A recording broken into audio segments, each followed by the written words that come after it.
ये देखो स्लश,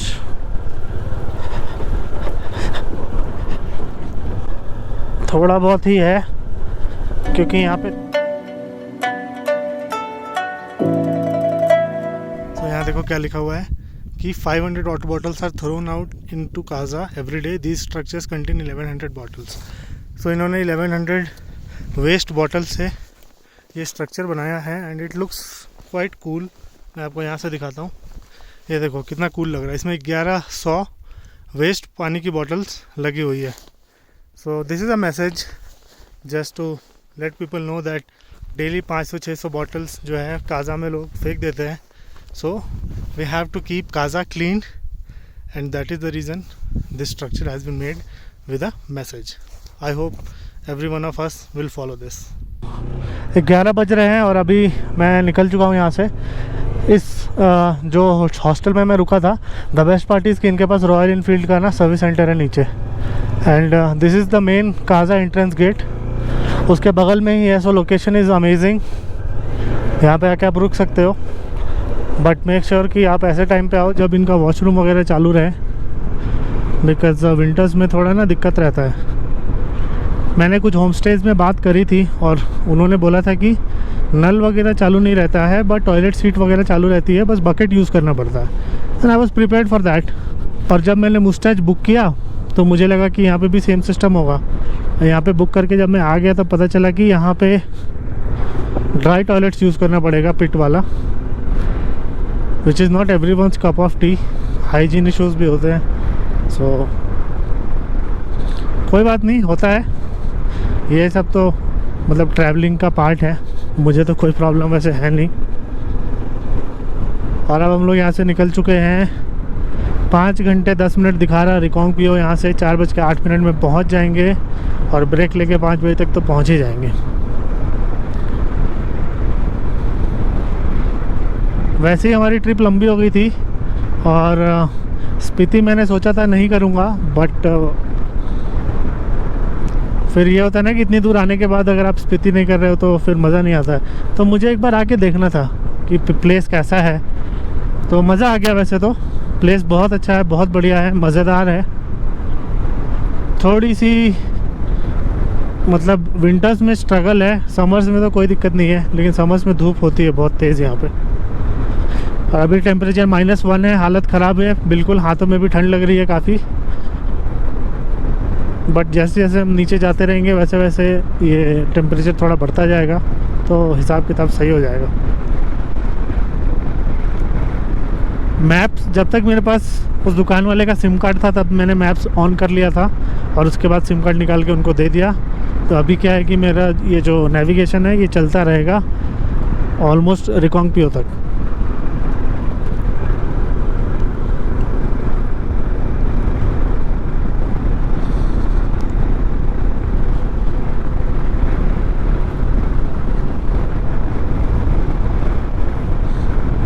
मुझे स्पीति दोबारा आना है, बट मैं जब आऊँगा तो मैं उस वाले रास्ते से आऊँगा, मनाली वाले से। जब वो खुल जाएगा तब लेह लद्दाख स्पीति सारा एक साथ कवर करके जाऊँगा। और उस टाइम पे सही रहता है माहौल, उस टाइम पे इतना स्ट्रगल नहीं रहता है वॉशरूम वगैरह का, क्योंकि सारा कुछ चालू रहता है। और उस टाइम पे टूरिस्ट भी बहुत सारे रहते हैं, सारे होटल्स ओपन रहते हैं। अभी तो कोविड को लेकर इन्होंने 17 फरवरी को चालू किया बस, एंड उसके बाद अभी तक बहुत कम टूरिस्ट यहाँ पे दिख रहे हैं। और होटल्स भी सारे बंद है, सिर्फ होम स्टे चालू हुआ है, वो भी सारे होम स्टे चालू नहीं हुए हैं।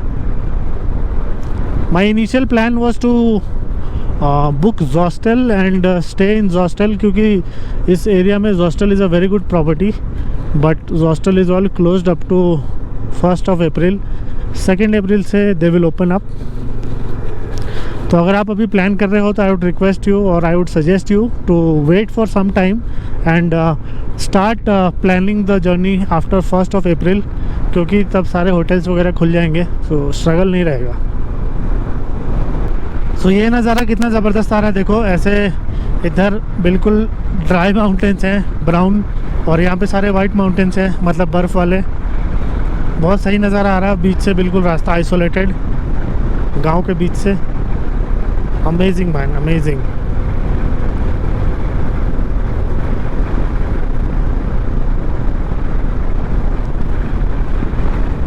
सो यहाँ से टाबो 38 किलोमीटर्स है, नाको इज़ अराउंड 94 किलोमीटर्स यहाँ से।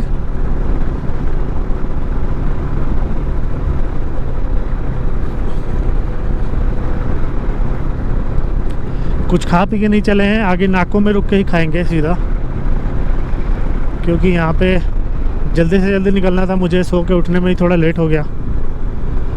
7 बजे का प्लान था उठने का और हम लोग उठे 9 बजे। यहाँ पे ऑक्सीजन इतनी कम है कि सामान अपने बाइक पे लोड करने में ही मेरी सांस फूलने लगी थी। यहाँ पे फिज़िकल एक्टिविटी हमारे लिए बहुत मुश्किल है करना। जो लोग यहाँ पे रहते हैं अच्छे से पहले से, उनके लिए तो सही है, वो लोग कर लेते हैं, बट हमारे लिए बहुत मुश्किल है भाई साहब।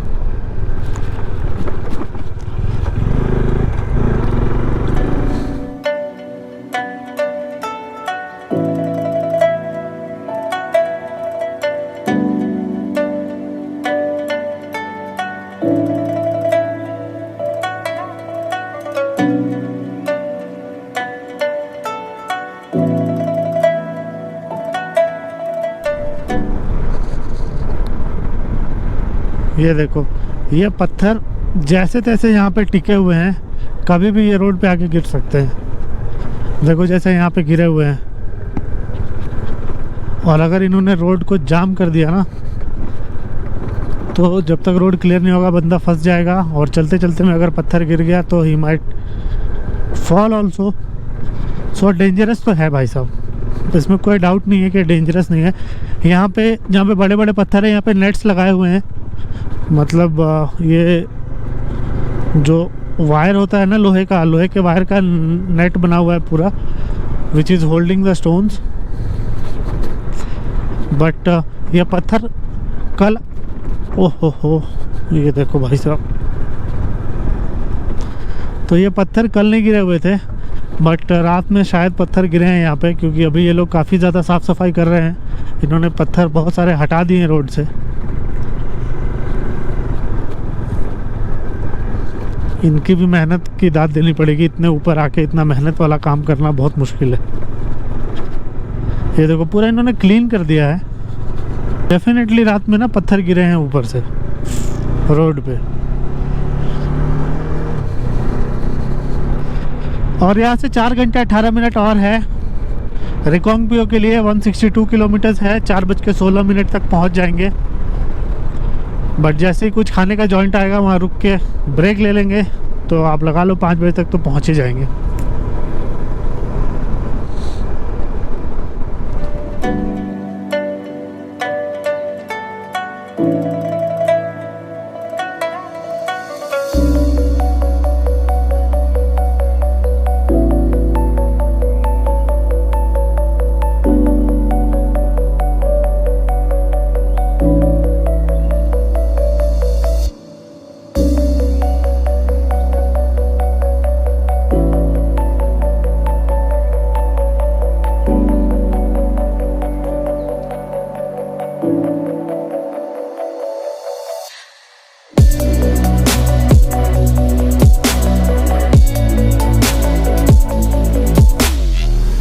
सो here we are at the Tabo bridge.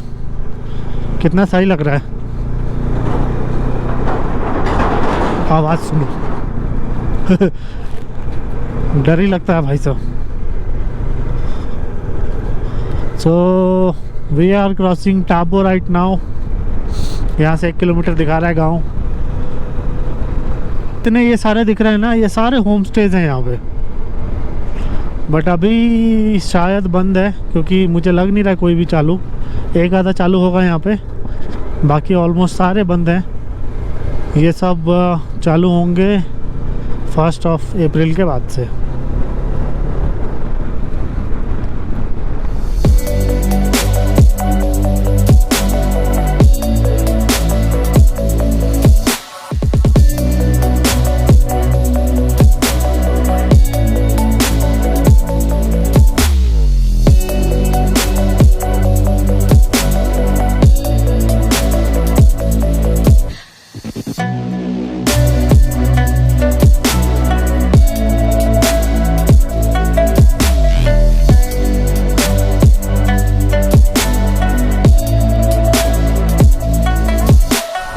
वापस से बढ़िया रोड चालू। मगर ये सारा जोन है ना लैंडस्लाइड जोन है, सारा पत्थर गिरने का वो हिसाब किताब रहता है। यहाँ पे बोट्स भी लगे हुए हैं इसके लिए, देख रहे हो। ऐसे देखो रोड पे पत्थर है, यहाँ देखो रोड पे पत्थर है, ऐसे पत्थर गिरते रहते हैं यहाँ पे।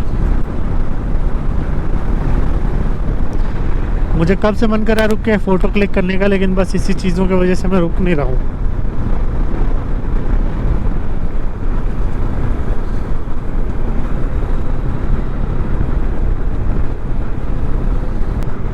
तो ये जो मैंने अपोलो अल्फा H1 टायर्स लगा रखे हैं, ये ऑलमोस्ट मैंने 12,000 किलोमीटर्स को चला दिया है and the performance has been amazing. इसका कॉर्नरिंग बहुत ही ज़बरदस्त है। कॉर्नर में जो सॉफ्ट कंपाउंड लगे हुए हैं उसके वजह से कॉर्नरिंग में मुझे बहुत ज़्यादा कॉन्फिडेंस मिलता है। इसके पहले स्टॉक टायर्स थे MRF के, उसमें उतना कॉन्फिडेंस नहीं आता था। एंड बाकी ऐसे ऑफ रोड पैचेस में भी बहुत बढ़िया ग्रिप आ रहा है, क्योंकि इसको लगाने के बाद मैंने काफ़ी ज़्यादा ऑफ रोडिंग करी है। चंचल पास गया था, स्पीति गया, देन आपका शिमला, उधर मनाली वगैरह हर जगह जा चुका हूँ इसको लेके। And the tyres have performed really amazing. और अभी तक टायर में अच्छे खासे ग्रूव्स भी बचे हुए हैं। I think I will be able to do almost 20,000 kilometres out of these tyres. तो अगर आपको भी अपने डोमिनार में टायर्स चेंज कराने हैं तो आई वुड हाईली रिकमेंड कि आप अपोलो अल्फा H1 लगाओ अपने बाइक पे, क्योंकि this is the best combination. Side में इसके साइड में सॉफ्ट कंपाउंड्स हैं और बीच में हार्ड कंपाउंड है, जिसके वजह से ग्रिप भी आपको बहुत अच्छी मिलती है, कॉर्नरिंग मिलती है बहुत अच्छी। एंड उसके साथ साथ हार्ड कंपोनेंट के वजह से ये जो माइलेज है काफ़ी ज़्यादा है। मिशेलिन के टायर्स आई थिंक 12 या 13,000 किलोमीटर्स के बाद ऑलमोस्ट वेयर आउट हो जाते हैं, because they are soft compound tyres. But Apollo के टायर्स है almost you can do 20,000 kilometres, अगर आप मतलब एक नॉर्मल राइडर हो तो। ऐसे रह रहे कि पत्थर आ जा रहे हैं, बीच में ऑफ रोड पैचेस आ जा रहे हैं, सारा टायर बढ़िया से झेल रहा है। एंड कॉर्नरिंग तो आप देख रहे हो, बाइक फुली लोडेड है। I have a pillion also, then also the bike is doing amazing. And मैंने काफ़ी कॉर्नरिंग भी की है इसके साथ, जो कि एक लोडेड बाइक के साथ नहीं करनी चाहिए, लेकिन जहाँ पे रोड अच्छा है मैं अच्छे खासे स्पीड मेंटेन करके कॉर्नरिंग करता रहता हूँ। तो अभी यहाँ पे कुछ खाते हैं, फिर आगे निकलते हैं। भूख लगी यार बहुत तेज।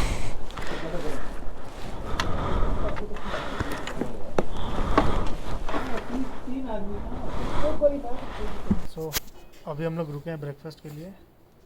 पराठे ऑर्डर करे हैं, चाय ऑर्डर किया है एंड पानी की बोतल ली है। हालत देखो मैडम का, हालत ख़राब है इसकी। फटाफट यहाँ से खा के, और यहाँ से खाने के बाद आई डोंट थिंक कहीं रुकने की ज़रूरत है। यहाँ से हम सीधा सीधा निकल जाएंगे रेकोंग पियो and most likely same hotel में रुकेंगे जहाँ रुके थे। न्यू सांस लेने में दिक्कत होती है।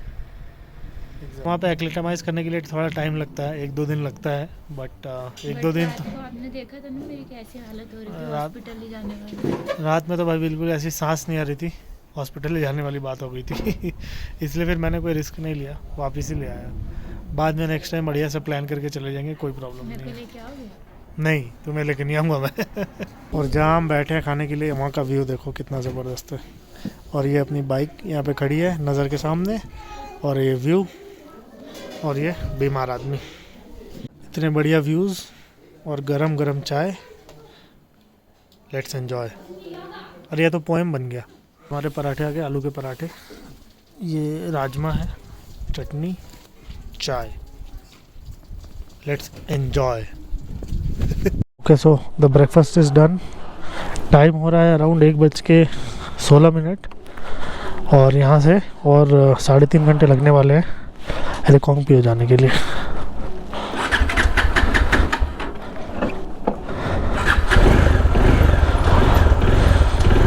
खा लिया, अब निकलते हैं। ठीक है भैया। ट्रैवलिंग का यही बेस्ट पार्ट है, जहाँ रुको कुछ लोगों से बातचीत होती है, बहुत सारे न्यू चीज़ों के बारे में पता चलता है, हर तरफ से लोग आए हुए रहते हैं, तो that is a good thing. और अब हम लोग यहाँ से निकल गए हैं, तो अब होपफुली कोई ब्रेक नहीं लेंगे, अब सीधा सीधा अपना रेकोंग पियो ही पहुँचना है।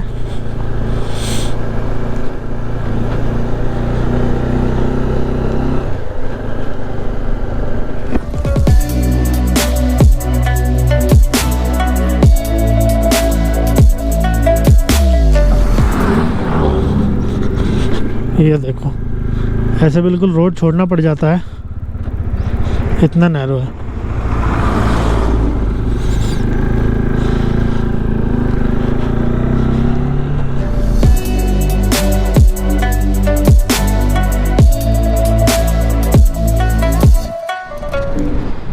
और यही वो चेक पॉइंट है जहाँ पे हमारी चेकिंग हुई थी।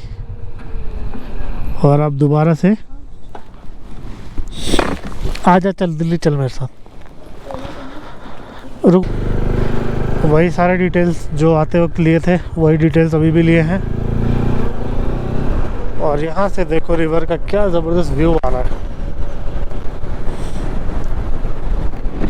यहाँ पे विंड ब्लास्ट बहुत ज़्यादा है, literally the bike is struggling to go forward. Extra throttle देना पड़ रहा है उसके चलते, इतना ज़्यादा विंड ब्लास्ट है।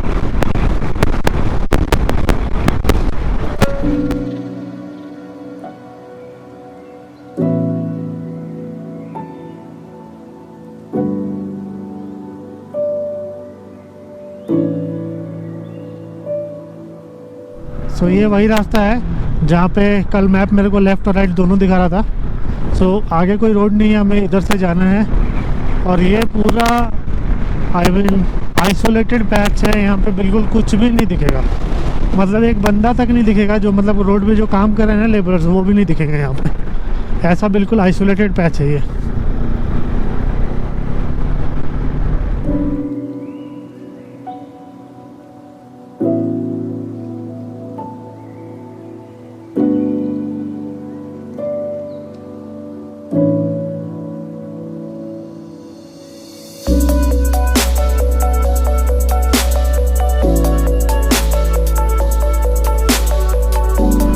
तो यहाँ पे थोड़ा बहुत स्नो दिख रहा है, ये सब बस यही है, और तो कोई स्नो है नहीं। पूरे रास्ते सूखा सूखा ही पड़ा हुआ है। सामने का नज़ारा देखो कितना बढ़िया है, सारे सफ़ेद सफ़ेद पहाड़ बड़े बड़े। और बाइक बिल्कुल स्ट्रगल कर रही है चढ़ने में, क्योंकि एक तो विंड ब्लास्ट है ऑपोजिट में, प्लस इतने हाइट पे हम चल रहे हैं, लोडेड है, पिलियन है, तो बाइक बहुत स्ट्रगल कर रही है चढ़ने में।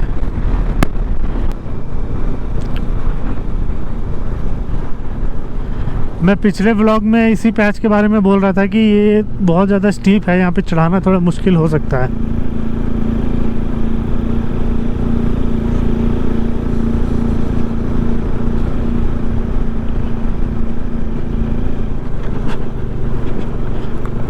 और ये पूरा ऑफ रोड पैच है।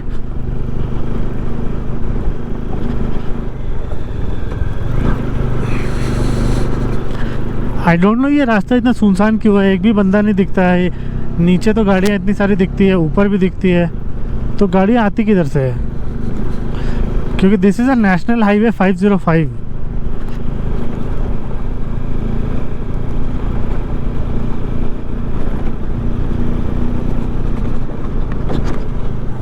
ये देखो बहुत स्टीप चढ़ाई है और ऑफ रोड के साथ, तो थोड़ा डिफ़िकल्ट हो रहा है।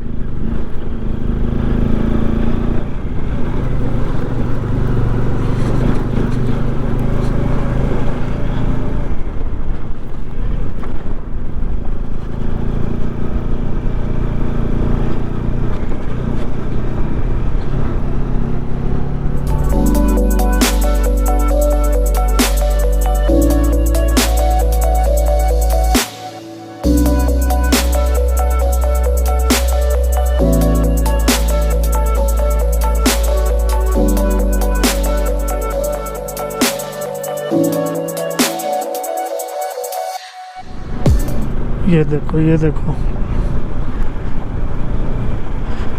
बिल्कुल पतली सड़क और पूरे पत्थर से भरे हुए हैं टायर्स, इस पे अच्छे से ग्रिप नहीं बना पा रहा है। और इतनी देर के बाद एक गाड़ी दिखी है इस रोड पे, मतलब हमारे अलावा और भी कोई है जो ये रोड लेता है।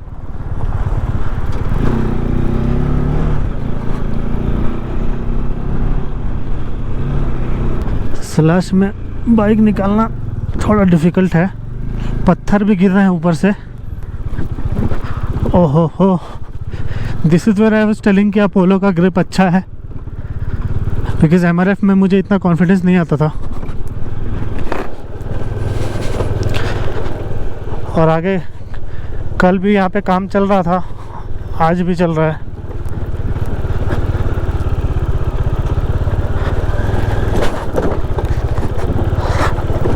हो वेरी डिफिकल्ट, वेरी डिफिकल्ट।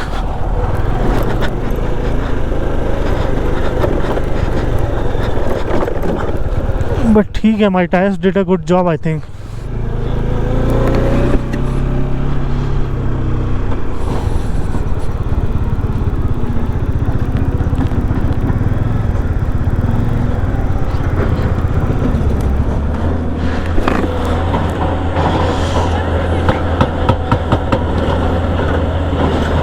यहाँ पे आई थिंक या तो स्टोन तोड़ रहे हैं या फिर कुछ लैंडस्लाइड वगैरह हुआ है, इसके वजह से काम चल रहा है। तो हमें थोड़ा वेट करना पड़ सकता है यहाँ पे।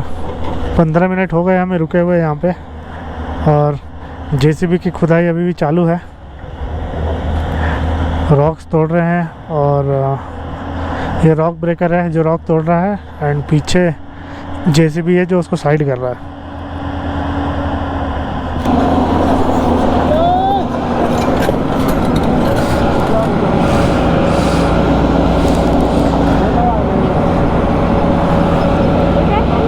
कोई नहीं।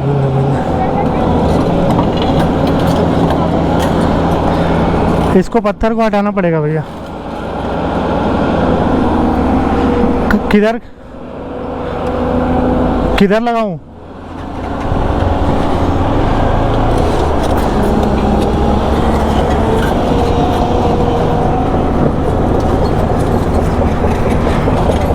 चालू हो गया, जाऊं?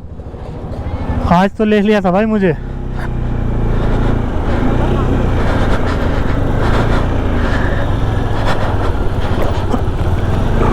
फंसना मत भाई प्लीज, निकल जाना।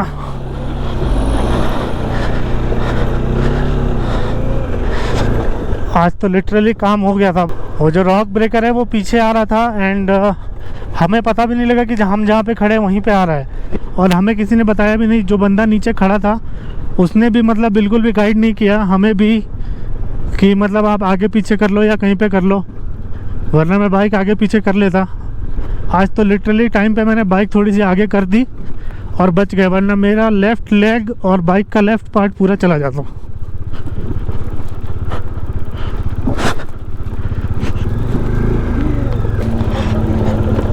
ट्रकों में से भी पत्थर गिर रहे हैं, डस्ट और ऑफ रोड, मतलब एडवेंचर का भाई साहब अलग ही लेवल। मगर ये पैच छोटा सा ही है, ज़्यादा बड़ा नहीं है, निकल जाएगा। आगे रोड बढ़िया है।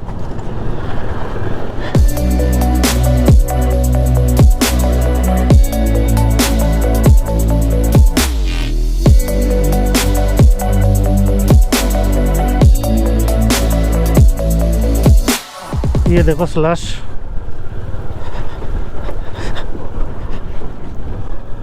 थोड़ा बहुत ही है क्योंकि यहाँ पे थोड़े बहुत बर्फ़ हैं पड़े हुए ना, ये फिसल। सो यहाँ पे थोड़े बहुत बर्फ़ पड़े हुए हैं, ये पिघल रहे हैं, तो उसके वजह से ये स्लश बन रहा है यहाँ पे।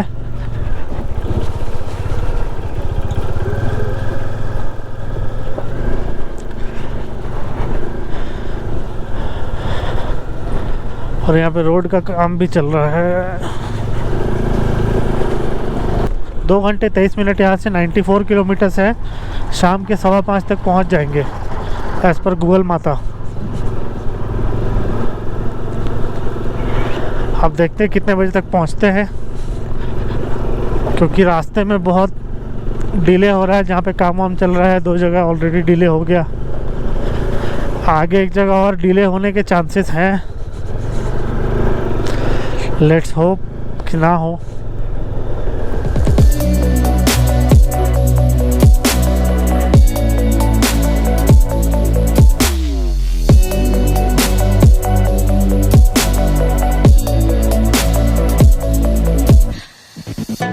तो मक्खन पिघल गया और घटिया रोड शुरू। रुक जा भाई, एक तो घटिया रोड्स पे ना ब्रेक भी नहीं लगता है सही से।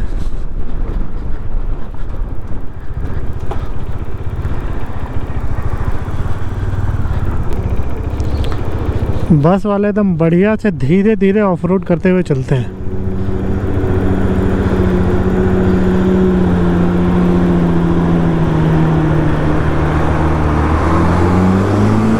धूल उड़ाते हुए वो भी।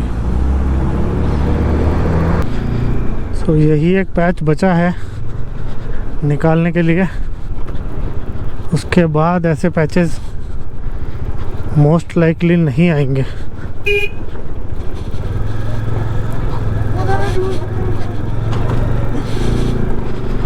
Okay, so finally we have crossed the patch.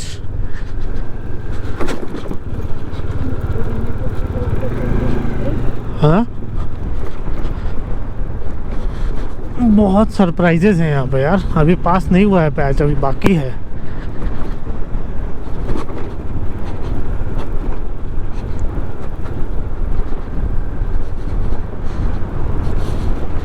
वाह, इन्होंने अलग ब्लॉक करके रखा हुआ है। कुछ गिरा मत देना भाई ऊपर से सिर पे।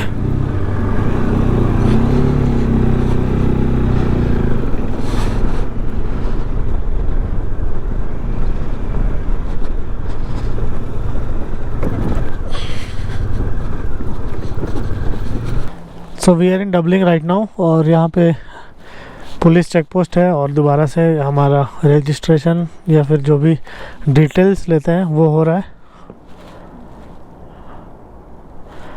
ये पूछते हैं कहाँ से आ रहे हो, कहाँ जा रहे हो, बाइक का नंबर बताओ, फ़ोन नंबर बताओ, एड्रेस बताओ, ये सब चीज़ें पूछते हैं।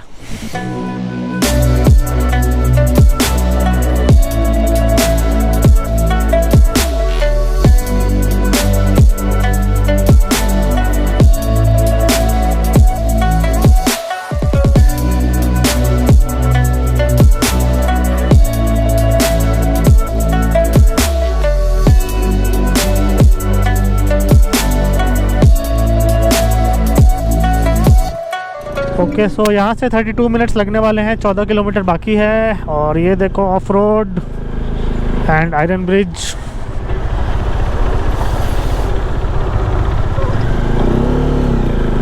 ठंड के मारे हालत ख़राब हो रही है। बस जल्दी से जल्दी होटल पहुँच के चेक इन करके सोना है मेरे को।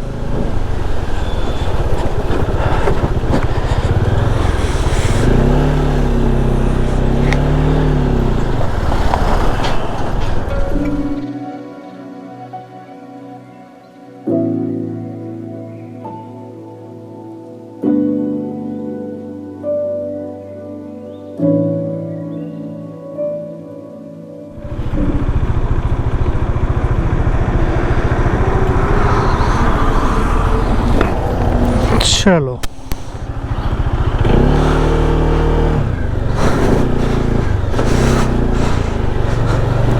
प्रॉपर ऑफ रोडिंग है भाई साहब, प्रॉपर ऑफ रोडिंग है।